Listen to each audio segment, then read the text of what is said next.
Dery Juliansa. Sekarang saya jadi Ketua Wanadri Perwakilan Jakarta Ya. di Dewan Pengurus yang ke-26.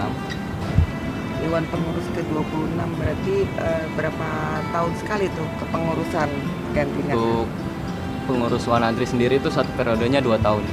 Oh, berarti 2 tahun ya. Berarti umurnya udah sekitar 50-an sekian ya? Ya, Umurnya. udah 50. Kalau boleh tahu sejarahnya kan Wanadri itu berdiri?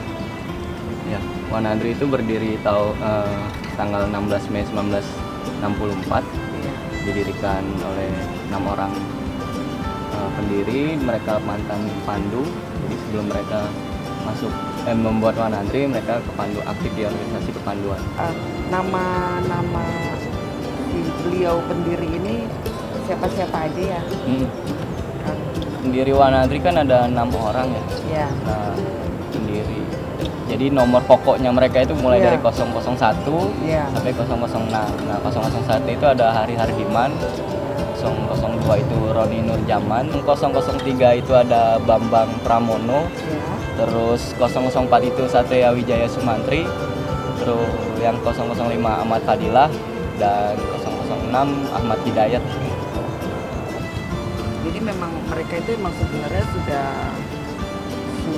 berorganisasi, terus sudah aktif di kegiatan Alam bebas. ya istilahnya. Terus karena akhirnya membuat Wanadri ini langsung gitu, langsung jadi apa gimana nih instan? Transisinya kan tahun 63 itu kepanduan dijadiin pramuka.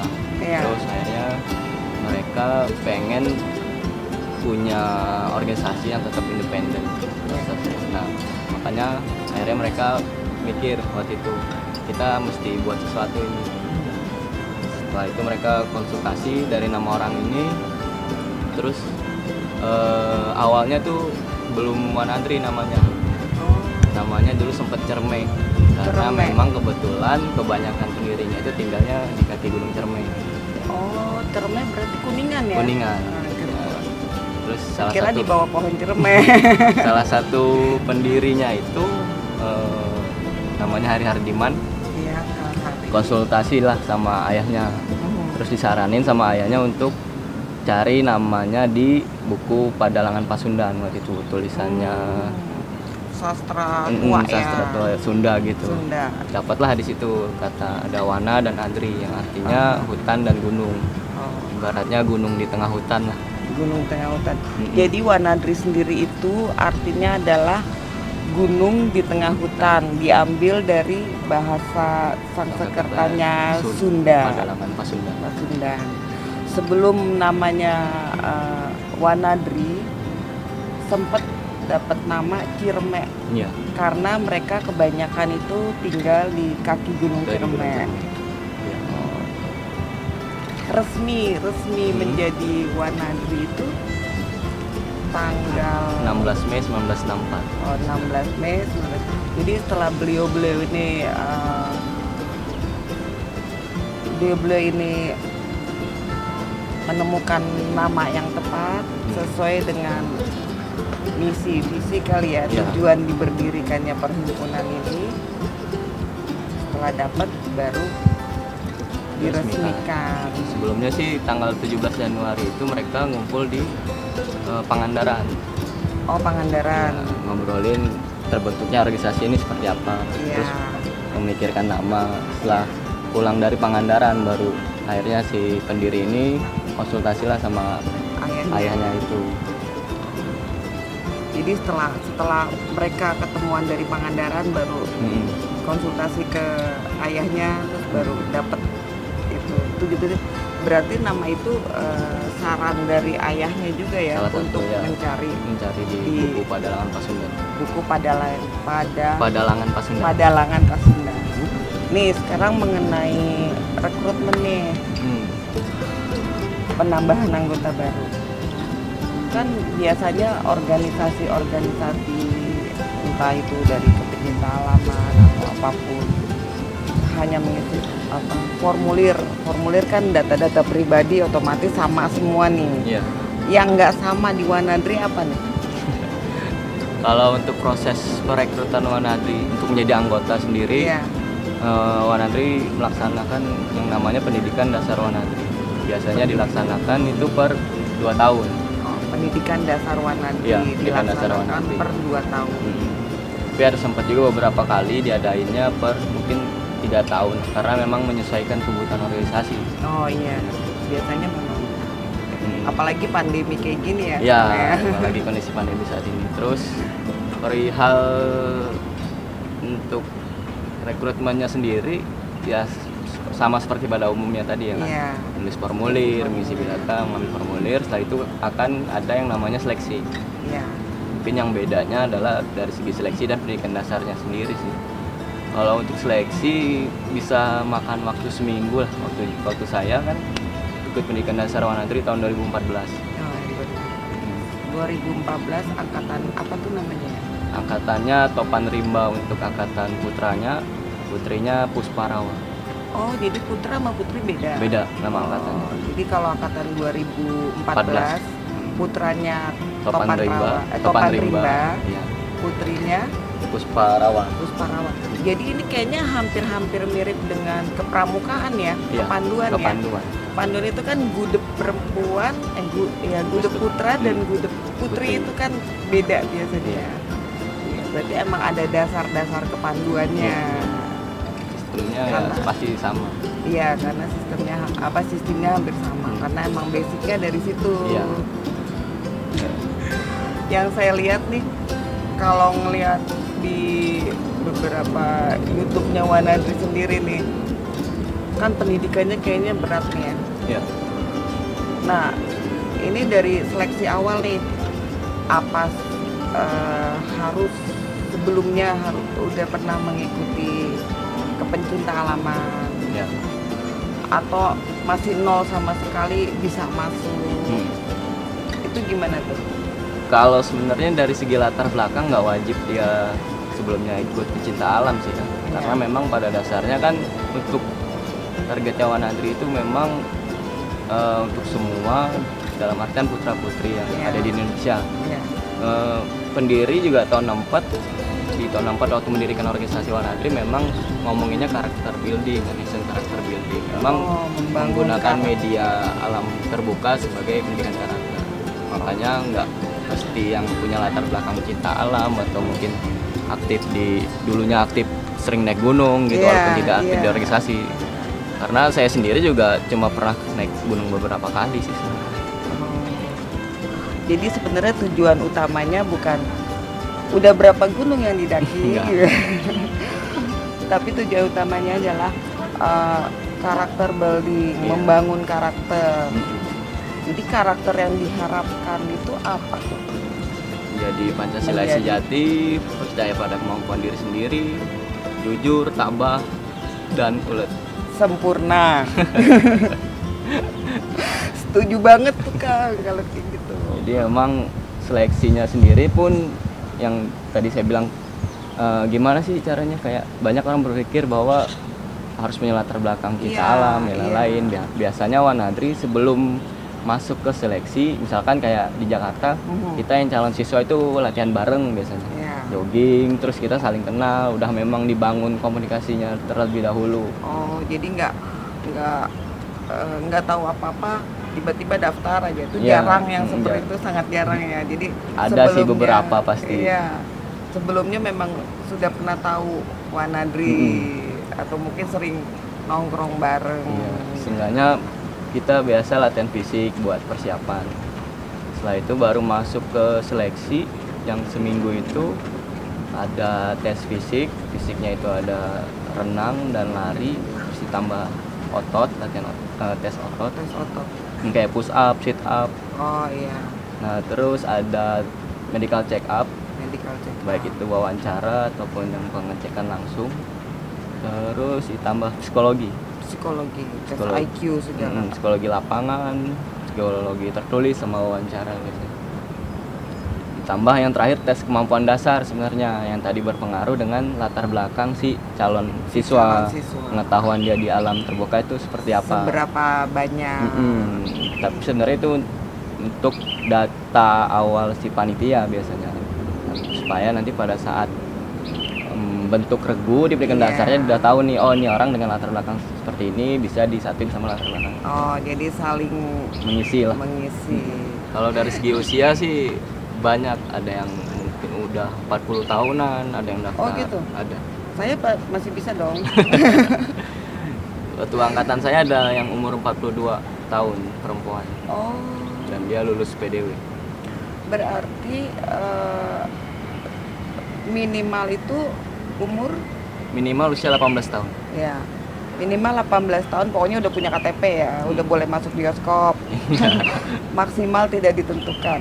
Nah, sebelumnya tidak ditentukan. Ya, selama dia lulus seleksi PDW. Terus sekarang ditentukan usia? Kalau yang kemarin itu memang sudah ditentukan, melihat dari segi usia produktif kan. Yang PDW terakhir ini 18 sampai 30 tahun. Oh, jadi udah nggak bisa dong saya ya. Soalnya nggak kesampaian waktu muda. Nah, ini udah nih PDW kan. PDW itu seminggu tadi. Seminggu ya? Seleksinya itu. Seleksinya setelah PDW seminggu. Seminggu selesai terus kita PDW nih. Belum. Oh, belum. Masih ada lagi. Seminggu itu kan terpusat di Bandung, di Jawa Barat lah seleksinya itu tadi. Setelah itu kita nunggu sekitar 1 bulan untuk hasil seleksi. Karena berarti dari 300 yang seleksi waktu PDW saya itu 200 yang diambil. Banyak yang ini ya. Jadi memang nggak semua yang ikut seleksi. Berarti memang nggak gampang masuk Wanadri. Karena keluarnya pun menjadi orang sempurna. Kan emang cita-cita si beliau pendiri ini kan seperti itu ya. Jadi, nah kalau yang dari daerah lain, misal dari Sumatera, dari Kalimantan, itu tetap seleksinya di Bandung. Tetap, semua full. Semuanya terpusat di Bandung. Biayanya nggak murah juga. Ya disitulah pengorbanannya. Jadi kalau mau masuk Wanadri menabung-nabunglah dulu gitu. Banyak juga sih yang kayak, karena kita udah ngebangun jaringan komunikasi ya sebagai calon siswa. Biasanya nanti misalnya dari daerah bisa tinggal di rumah temannya, baik terus nanti dari segi peralatan bisa saling pinjam atau saling tukar. Biasanya seperti itu sih. Kalau akomodasi sih memang ya banyak kalau mereka punya hobi naik gunung pasti punya teman di mana-mana lah. Di mana-mana. Tapi kan ya tetap butuh biaya ya, pasti, perjalanan, perbekalan, perbekalan, makan selama 1 bulan itu. Nah, habis selesai 1 bulan itu tuh apalagi tuh ke depannya? Selesai pendidikan dasar 1 bulan, ada namanya program anggota muda sih. Masih belum jadi anggota? Belum jadi anggota penuh itu. Dia setelah lulus 1 bulan pendidikan dasar, statusnya anggota muda Wanadri. Anggota muda Wanadri. Jadi anggota muda Wanadri itu secara hak dia belum sama dengan anggota penuh. Oh. Nah, setelah ya pendidikan dasar Wanadri, ada yang namanya program anggota muda Wanadri, kurang lebih itu 2 tahun biasanya. Lama juga ya. Iya. Kayak orang kuliah ya perasaannya. Nah, jadi 2 tahun kemudian baru dia bisa ikut anggota baru dia dilantik jadi anggota penuh. Baru yang kedua. Nah, syarat-syarat dari anggota penuh itu apa? Yang pendidikan itu? Ya, pertama tadi lulus pendidikan dasar Wanadri 1 bulan itu. Yang 1 bulan itu ya, di hutan. Di hutan. Karena kan pendidikan dasar Wanadri itu sebenarnya bukan melatih siswa untuk skill dalam artian hard skillnya, bukan untuk dia jago navigasi, bukan dia jago panjat tebing, bukan dia jago olahraga arus deras, tapi lebih kepada dasar-dasar ketika dia berkegiatan dalam bebas sih, sebenarnya. Spirit the cove, di mana dia benar-benar memperhatikan teman sergunya, terus di mana dia harus saling berbagi. Jadi memang dalam 1 bulan itu ya yang dibangun emang soft skillnya, bukan hard skillnya. Jadi selama 1 bulan bersama, sehidup semati, makan gak makan bersama, di situ akan secara otomatis akan kebangun soft skillnya, rasa persaudaraan, rasa seperjuangan, percaya diri, kepercayaan diri. Terus survive, merasakan benar-benar bahwa kita itu butuh orang lain kita ya butuh di situ. orang lain di situ. Nah itu selama sebulan tuh, terus udah gitu Baru selesai itu jadi anggota muda Wanadri. Wanadri. Belum boleh pakai Slayer dong? Sudah. Oh udah boleh. Sudah. Lulus pelantikan peringkat dasar Wanadri itu dia udah dikasih shawl dan badge Wanadri. Sardan bel. Itu kayaknya pendidikannya udah kayak tentara gitu ya. Ya medan latihannya bervariasi sih, mulai dari gunung hutan, tebing, sungai, rawa laut, long march jalan raya, long march rel kereta. Tergantung panitianya ya. Biasanya ada sedikit perubahan. Itu udah dilantik, udah bisa pakai Slayer, udah bangga dong. Iya. Tapi tetap aja masih anggota muda. Anggota Wanadri. Terus menjadi anggota fullnya Untuk menjadi anggota penuh tadi ya, ya itu penuh. program 2 tahun. Biasanya dibagi ke 3 tahap. Tahapnya pencairan, pemantapan, baru spesialisasi. pencairan apa tuh? Pencairan itu dia dikenalkan kembali organisasi Wanadri. Misalkan ada yang namanya mentoring. Oh ya. Misalnya mentoring keorganisasian, mentoring tentang sejarah Wanadri, mentoring tentang petualangan atau ekspedisi-ekspedisi biasanya. Oh. Jadi dia diwajibkan mentoring, si anggota muda nanti dia ada logbook. Selesai dia mentoring, dia akan minta tanda tangan atau paraf dari si mentornya. Setelah mentoring biasanya kita persami. Skema 1 Oh ya, minggu. berarti basic lagi ke pramuka. Pramuka. Kalau pramuka ngisi buku SKU. Iya, Ya, kita kalau ini logbook. logbook. Persaminya ada persami gunung hutan, persami olahraga arus deras, persami tebing. Jadi memang dikenalkan lagi sama mereka. Gini loh gayanya Wanadri berkegiatan untuk gunung hutan, tebing, dan olahraga arus deras. Nah, itu udah pencairan nih. Pencairan itu belum beres pencairannya. Pencairan berapa lama? Kurang lebih kalau dia ngikutin terus aktif 4-6 bulan. 6 bulan cuma mencair doang. Pencairan itu belum lagi diisi dengan kursus jurnalistik. Jurnalistik itu ada videografi, foto, sama nulis. Itu semuanya wajib ikut. Wajib. Terus PPGD, pertolongan pada gawat darurat, di sertifikasi. Terus latihan komunikasi menggunakan radio, baik itu very high frequency maupun high frequency. Berarti itu udah lengkap tuh. Tapi masih belum selesai juga Belum. nih. Setelah itu Pemantapan. Masuknya lebih ke gunung hutan karena Wanadri itu kan core-nya penempuh rimba dan pendaki gunung. Jadi memang semua anggota Wanadri itu wajib punya basic gunung hutan maupun mau apapun ekspedisinya dia. itu di pemantapan ya. Pemantapan nanti latihan gunung hutan 1, 2, dan 3. Setelah itu ada yang namanya mini season atau pengembaraan kecil. Itu ada susur pantai dan gunung hutan. Jadi di pemantapan ini mereka praktek dari yang Dari pencairan ini, tadi. hasil pencairan prakteknya di pemantapan. Pemantapan. Berarti udah langsung, tapi belum ekspedisi tuh ya? Belum.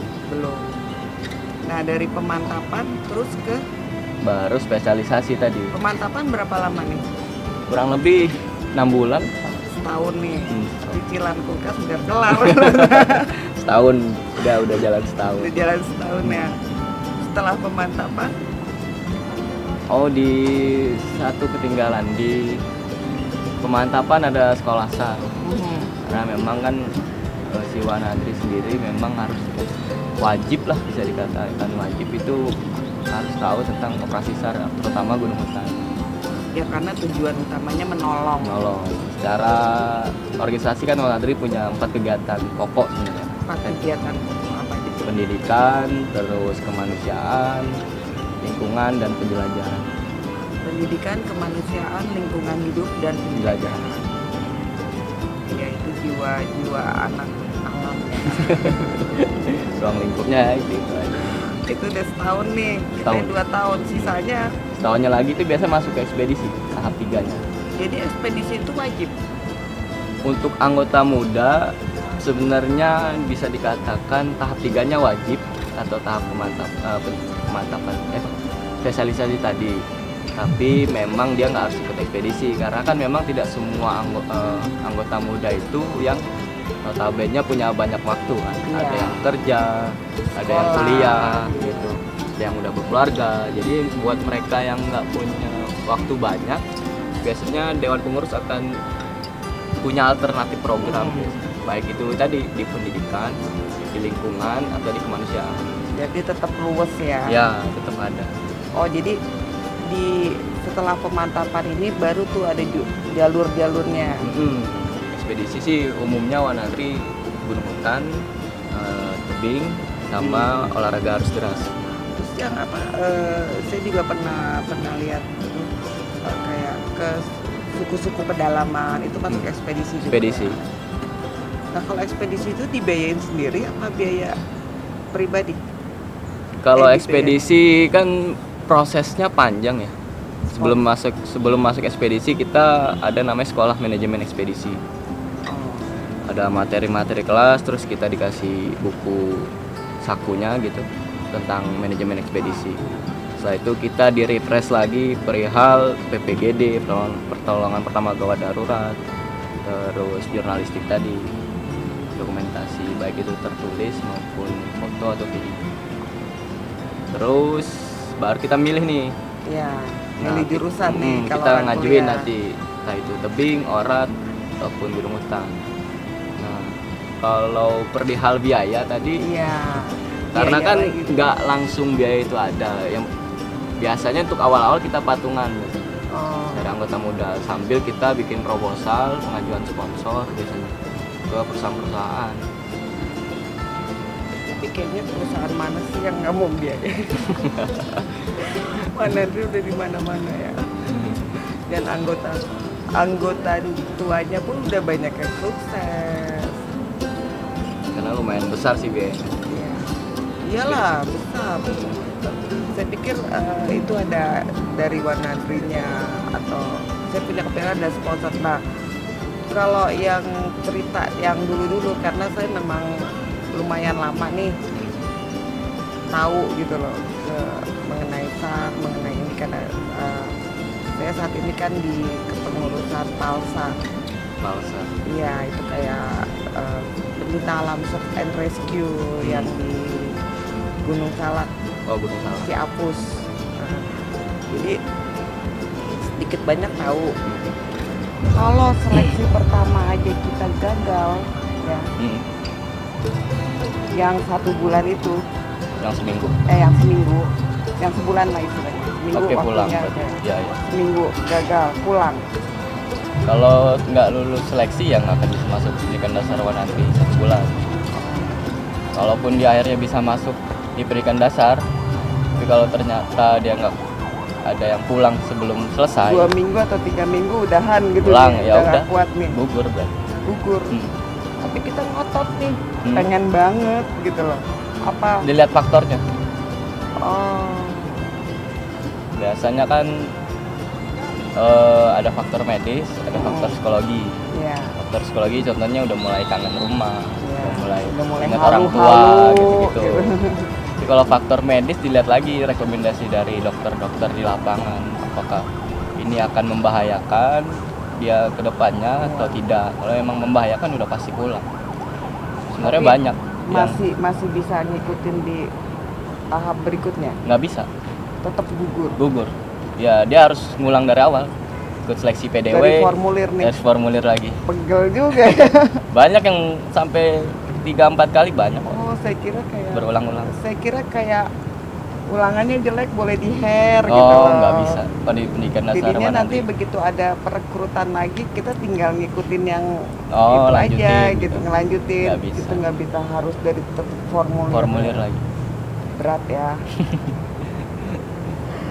Nah, ini sekarang spesialisasi nih. Hmm. Udah tahap pemantapan terus spesialisasi selama 1 tahun itu ya. Iya. Nah, itu kita yang mau atau ada yang mengarahkan, Hmm. mungkin ada psikolognya kali. Oh, ini anak ini cocoknya di sini, bakatnya di sini gitu. Itu gimana tuh? Biasanya dilihat dari tadi program di pencairan sama pemantapan, dia passionnya kemana. Oh, Misalkan dia lebih seneng di sungai misalnya kan, berarti pasti akan diarahin buat ke olahraga arus deras.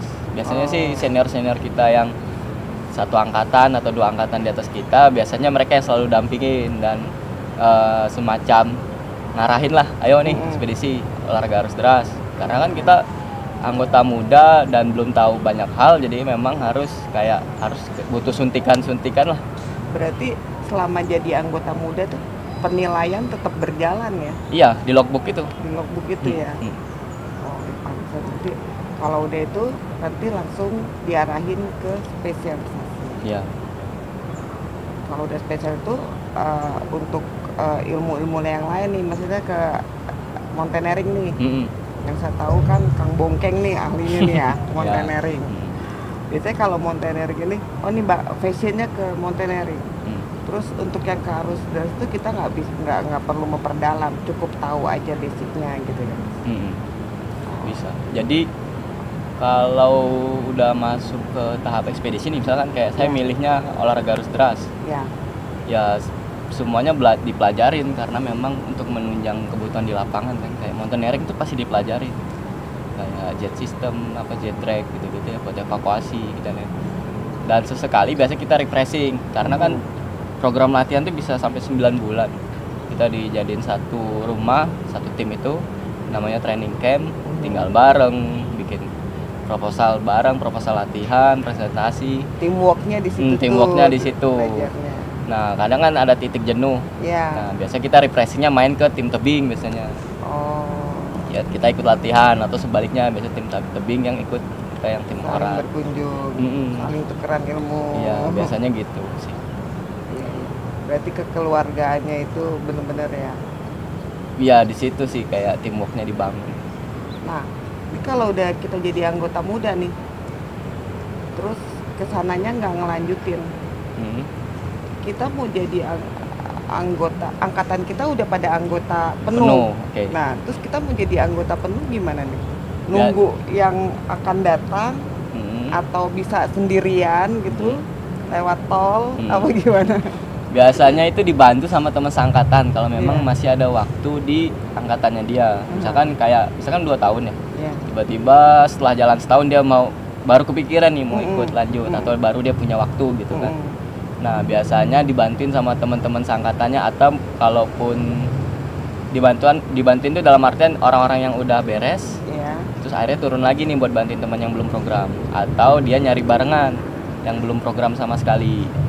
Karena minimal 3 sampai 5 orang lah. Tetap kekeluargaan tetap ya berarti. Saling tolong menolong. Kalaupun akhirnya udah lewat masa 2 tahun dan udah ganti dewan pengurus. Berarti dia ikut programnya di angkatan selanjutnya. Oh, berarti masih bisa dong ya? Masih bisa. Masih ada harapannya. Istilahnya nggak naik kelas aja gitu. Jadi veteran. Ya paling ada sedikit canggung biasanya ketika teman-temannya udah jadi anggota penuh tapi dianya belum. Kadang kalau lagi nongkrong memang ada rasa canggung, tapi tetap sih karena kan kita nggak bisa maksa juga dia buat lanjutin program kan, karena setiap orang punya kehidupan pribadi masing-masing. Sikonnya berbeda-beda ya. Tapi tetap kalau ngebantu tuh ya. Tetap. Sekali lagi kekeluarganya ya, solid ya. Kang Dery angkatan Topan Rimba. Ekspedisinya kemana nih? Waktu saya anggota muda, ekspedisinya ke Sulawesi. Sulawesi ke daerah Sulawesi. Tebing, gunung atau suku pedalaman di situ. Saya ekspedisinya olahraga arus deras itu. Orat atau banyak orang bilang Arung Jeram. Arung Jeram. Itu ada sungai di Sulawesi Selatan, daerah Luwu Utara. Yang nama ibu kota Luwu Utara itu Masamba yang sekarang lagi kena banjir bandang. Lagi kena musibah. Lagi ada musibah sekarang. Itu saya 2 bulan di sana ngarungin sungai, ada sungai namanya Saluuro. Dan sebelumnya memang belum pernah diarungin. Di kayak first design gitulah. Jadi dari hulunya tuh? Ya dari hulu. Total pengarungan itu 53 kilo.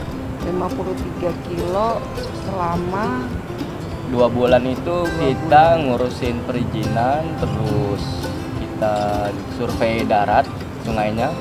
Kita lewat darat, kita data dulu. setelah itu kita pulang, dalam artian pulang tuh pulang ke base camp, ngebahas hasil pendataan sungainya. Karena kan dari panjang 53 kilo itu dibagi 4 tim. Jadi nanti tiap timnya yang akan mempresentasikan data yang dia dapat. Setelah kita bahas hasil pendataan, baru ke pengarungannya yang menggunakan perahu. Itu pengarungan sendiri 25 hari. 25 hari malam? Enggak. Ini dulu, nenda dulu? Iya, malam nenda pasti. Malam nenda, enggak 25 hari di air ya, keriput ya. Campnya kita di pinggir sungai. Terus dari cerita ini, ada berapa orang waktu itu yang ikut? Yang ikut total 25 orang, tapi kan kita dibagi tim teknis dan non teknis. Iya. Nah, untuk teknisnya sendiri yang di perahu itu 17 orang. Nah, kita ada tim darat, totalnya ada 8 orang. Jadi nggak semuanya nyebur ya? Nggak semuanya turun ke perahu memang. Terus apa sih nih kesannya nih selama berhari-hari di ekspedisi itu, di Arung Jeram itu? Kan pasti ada cerita-cerita lucu gitu. Pasti kan kadang-kadang suka ada setelah melakukan itu tuh besok-besoknya tuh, oh ini sini namanya diganti sini, ini sampai sekarang namanya dikenal jadi sini gitu. Waktu ekspedisi kebetulan kan saya sebenarnya nggak kuat dingin. Nah, titik awal pengarungan sungai itu di elevasi 1700 kebetulan sungainya. Jadi memang dingin sih airnya. 1700 apa? MDPL. MDPL. Jadi ya sebenarnya saya cukup sering dicengin lah sama teman-teman satu Yang tim. paling sering dibully ya. Karena saya nggak kuat dingin, tapi saya akhirnya punya treatment. Setiap beres ngarung sore saya mandi biar saya nyesuaiin suhu, biar cepet lah penyesuaiannya sama suhu di tempat. Selain itu ya aneh aja ya, maksudnya kita ke lokasi yang belum pernah kita kunjungin dan jarang didatengin orang. Paling pun warga lokal kebutuhannya ke situ paling berburu biasanya. Atau dia kadang mancing, ada beberapa, tapi cuma beberapa spot aja. Akses ke situ juga sulit. Kita itu naik ojek 3 hari. Salah satu ojek paling mahal di situ. 3 hari berapa itu? Ojeknya 3 hari 1 jutaan. Dapat buat DP motor. Terus kita dibagi tim kan, waktu itu ada air pakai 17 ojek gitu. Terus pulangnya lagi. Memang akses daratnya memang lumayan sulit sih. Iya, nggak sedikit ya. Lumayan besar. Berarti kesannya banyak ininya, kesannya banyak sama banget, dari nambah masyarakatnya ilmunya banyak, otomatis masyarakatnya jadi lebih deket ya. Lebih dekat, dan mereka terbuka banget sih karena mayoritas mereka kan non muslim ya, Nasrani, tapi dengan mayoritas kita yang datang dari Bandung mayoritas muslim, mereka sangat-sangat apa ya, terbuka ya, kayak pada dasarnya orang Indonesia gitu lah ya. Dengan adanya tamu mereka menyambut baik. Ketika masak pun mereka kadang misalkan kayak potong ayam, orang Islam mau punya caranya sendiri. Nah, dia nggak akan motong ayam itu, pasti dia suruh kita kalau dia mau masak. Gitu-gitulah. Berarti sebenarnya mereka sangat menghormati ya, untuk Bhinneka Tunggal Ika yang ada. Walaupun dia mungkin jarang ketemu orang luar ya, bisa dikatakan ya, tapi tetap Bhinneka Tunggal Ika di jiwanya itu tetap ada. Itulah kelebihan Indonesia ya. Nah ini kan masa pandemi nih, kita mungkin menjaga social distancing.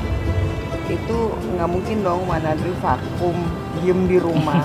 Pasti ada kegiatan yang program-program yang harus berjalan. Itu cara mengatasinya gimana ya? Kalau program Wanadri yang udah kita rencanain sebelumnya, memang karena kondisi saat ini beberapa akhirnya kita pending sih, kayak pendidikan dasar Wanadri, terus ekspedisi, beberapa akhirnya mundur lah kegiatannya, dan akhirnya secara organisasi kita fokus ke kondisi saat ini sih.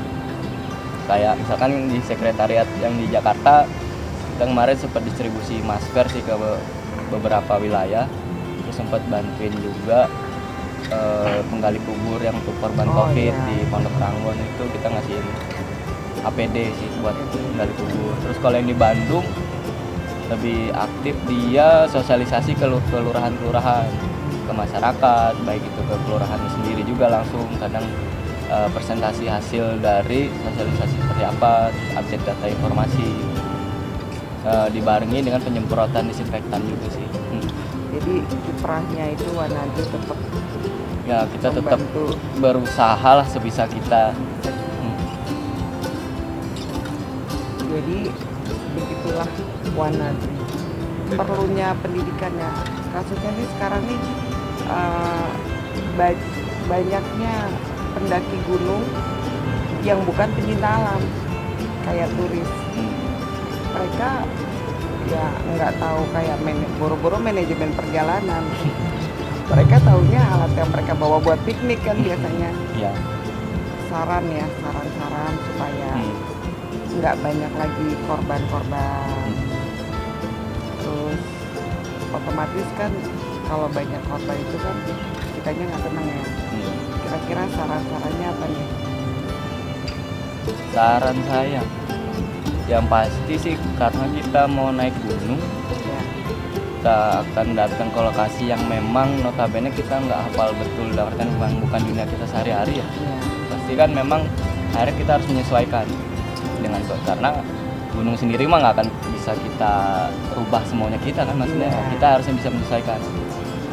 Sekarang kan informasi udah terbuka luas, segala macam kita bisa cari di smartphone, baik itu tentang peralatan pendakian, manajemen perbekalannya seperti apa, terus perjalanan pendakiannya sendiri seperti apa. Saran saya yang pasti udah untuk solusi ya, kalau emang kita mau Iya. cepet, cari temen yang udah terbiasa naik gunung. Iya. Satu, sebagai leadernya lah. bagian Beberapa. Yang kedua, memang kitanya sendiri harus siap dalam artian fisik, peralatan, mental juga pastinya, karena banyak kasus kecelakaan di gunung. Selain hipotermi ya nyasar kan biasanya, Nyasar. ketika saat turun biasanya nyasar. Penyebabnya apa sih hipotermi? Ya pasti dari segi peralatan yang tidak menunjang. Iya, dari Yang kedua, fisik juga. Fisik juga berpengaruh. Yang ketiga memang adalah dari segi faktor makanan. Iya. Kadang kita naik gunung pagi sampai sore, terus Belum makan mie siangnya instan dilewatin. Udah gitu ya asupan kalorinya Asupan kurang kalorinya kan. kurang. Pendakian gunung harus butuh kalori yang banyak lah. Jadi Iya. memang asupan makanannya juga penting diperhatikan. Memang sih kalau kayak kita naik gunung yang cuma 3-4 hari gitu ya, Iya. tapi justru di situ titik lemahnya sih, ketika kita udah ngeremehin duluan sih ya, karena Iya. kita nggak akan pernah tahu kecelakaan itu kapan. Iya. Terus sama jaga etika ya. Ya, jaga etika dalam ya boleh Kita bertamu di bertamu, situ. sampah juga tetap harus dibawa, teman sependakian jangan ditinggalin, karena banyak kasus yang teman sependakiannya ditinggal, akhirnya orang yang ditinggal itu yang nyasar. Iya, biasa. Biasanya paling sering itu kejadian seperti itu. Yang pasti ya kita harus bisa menyesuaikan sih, baik itu peralatan, baik itu makanan, baik itu mental, baik itu fisiknya gitu. Nah, ini kan banyak nih yang bandel-bandel. Istilahnya kayak gunung-gunung yang cuma 1 hari deh. Kita sekarang cara mengatasinya aja nih, yang si bandel-bandel ini nih anaknya gimana nih? Apa dari si otomatis mereka harus lapor kan, harus resmi gitu kan, ilegal kan, otomatis kan gitu. Iya. Nah, kira-kira sarannya apa sih untuk si base camp ini? Kita kan kalau mau naik kan harus lapor ke Ya, pos, beli ya. tiket dan lain-lain. Nah, sarannya untuk di sini supaya enggak sembarangan untuk meloloskan orang naik begitu aja, walaupun tuh gunung cuma tektok sehari. Kadang base camp yang dalam artian kayak resminya ya kan, yang mengurus simaksi, terus Iya, simak mengurus, kadang mereka ngecek perbekalan dan peralatan si pendaki. Perihal saran ya, dalam artian buat lebih selektif sama calon-calon pendaki, yang Iya. pasti dilihat dari memang siapa orang di tim itu sih kalau saya lihat. Misalkan kayak ada satu orang yang dalam artian latar belakangnya memang berpengalaman ya. Iya. Nah, mungkin bisa di briefing sebelumnya sama base camp atau volunteer. Si calon-calon pendaki ini di briefing sama mereka tentang safety prosedur pendakiannya seperti apa, titik riskannya di mana, terus dicek lagi peralatan dan perbekalannya seperti apa. Nah, memang terkadang kembali lagi ke pendakinya sendiri. Memang tidak semua pendaki dapat apa ya, menerima itu kan. Kayak ngapain sih mesti dicek-cek lagi, gue udah biasa misalnya gitu ya. Nah, dia udah yang ke-10 kali nih gunung gitu. Saran saya juga buat ke pendaki ya, kita harus menghormati orang yang ada di situ sebagai yang punya wewenang kan. Kita tetap izin, kita tetap menghormati saran-saran yang mereka kasih, prosedurnya seperti apa, karena kan mereka yang paling tahu lokasi pertama. Yang kedua, kalau kita kenapa-napa, yang paling disusahin pertama itu ya orang base camp pastinya. Yang ketiga, ya selain penduduk dan akhirnya instansi-instansi terdekat kan, baik itu polsek, koramil, kantor desa. Iya. Jadi sih ya memang ya. Jadi dalam satu tim itu enggak harus semuanya pencinta alam atau paling enggak mereka punya, ada salah satu yang punya basic pencinta alam. Otomatis mungkin bisa menangani kalau ada apa-apa dengan teman-temannya ini. Teman-temannya aja. Sama ya simbiosis mutualisme aja sih antara pendaki dan volunteer di base camp sebenarnya kan. Pendaki juga pasti kalau kesusahan kan butuh pertolongannya dari volunteer. Nah, begitu juga volunteer kan akhirnya bisa lebih mudah lah buat dalam artian kasarnya mengurusi pendaki-pendaki yang bandel tadi ya. Jadi kalau kayak misalnya di Merbabu udah ada gelang itu ya, kayak GPS. Jadi kita kemana-mana ada kelacak, udah kelacak. Terus CCTV juga udah ada. Udah ada CCTV. Itu sebenarnya untuk kita sebagai pencinta alam enak gak sih naik gunung yang seperti itu? Kita kemana-mana orang tahu, jajan mau ke kamar kecil kita nyari semak atau nyari apa ya. Kalau menurut saya sih justru jauh lebih baik. Iya, karena memang kayak contohnya Merbabu tadi kan dikelola sama Taman Nasional ya. Iya. Nah, kalau terjadi kasus kecelakaan di Taman Nasionalnya sendiri kan memang akhirnya bisa menjadi catatan buruk ya, maksudnya berarti dari segi manajemen dan lain. Nah, mungkin dengan adanya gelang GPS itu hasil dari evaluasi mereka selama ini. Solusinya akhirnya mereka buat seperti itu. Justru memang menurut saya jauh lebih bagus. Perihal tadi kayak kita diawasi kan sebenarnya cuma titik lokasi kita aja kan, tidak dalam artian kayak semua dipasang CCTV, enggak juga kan kayak. Nah, kalaupun titik lokasi kita diketahui, toh kita juga naiknya ke jalur resmi kan, nggak akan masalah sih menurut saya. Justru sangat membantu kalau kenapa-napa sama kitanya juga. Apa istimewanya Wanadri sehingga ini dari saya muda nih sudah ke kegiatan, pasti kebanyakan cita-cita mereka gue mau masuk Wanadri. Iya. Sebenarnya apa sih dibalik itu, kok orang banyak banget gitu yang niat? Kalau saya lihat pengen banget gitu. Nah dari Akang sendiri nih, Akang sendiri tertariknya apa sih masuk Wanadri? Gitu. Banyak kan ya pencinta alam yang lain. Gitu. Kalau saya pribadi saya pribadi awalnya penasaran aja sih, karena saya punya punya temen anggota Wanadri. Terus sekali waktu saya main ke rumahnya karena dia tahu saya suka naik gunung, jadi kasih lihat nih video pendidikan dasar Wanadri kan. Saya lihat, kok ada yang kayak gitu ya, tertantang. Kayak penasaran juga, akhirnya saya coba lah. Terus kalau akhirnya banyak penggiat yang ingin masuk Wanadri ya, saya lihat yang pertama pasti nama besar sih ya. Iya, nama. Nggak bisa dipungkiri kalau saya lihat itu. Dari seniornya. Setelah dia masuk baru ternyata dia jadi lebih tahu kan Wanadri itu seperti apa. Banyak kalau orang yang dalam artian kenal dari luarnya aja pasti mereka mikirnya oh Wanadri itu organisasi pendaki gunung, kerjaannya naik gunung, arung jeram, atau olahraga arus deras, atau panjat tebing. Sebenarnya Ada orang hilang, ada di situ. Gitu.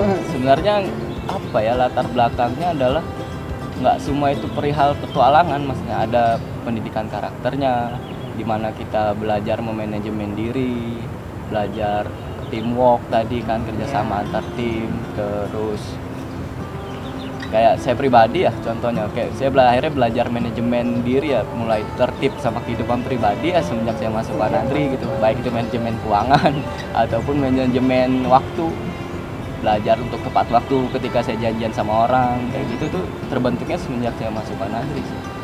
Berarti para pendirinya itu sukses. Ya. Maunya Amin. beliau itu kan seperti itu ya. Ini sebenarnya Wanadri ini adalah tujuan dari si beliau pendiri ini ingin membuat karakter building menjadi Pancasilais, jujur, Sabar, percaya pada kemampuan diri sendiri, dapat bisa survive untuk dirinya sendiri. Sebenarnya itu, jadi bukan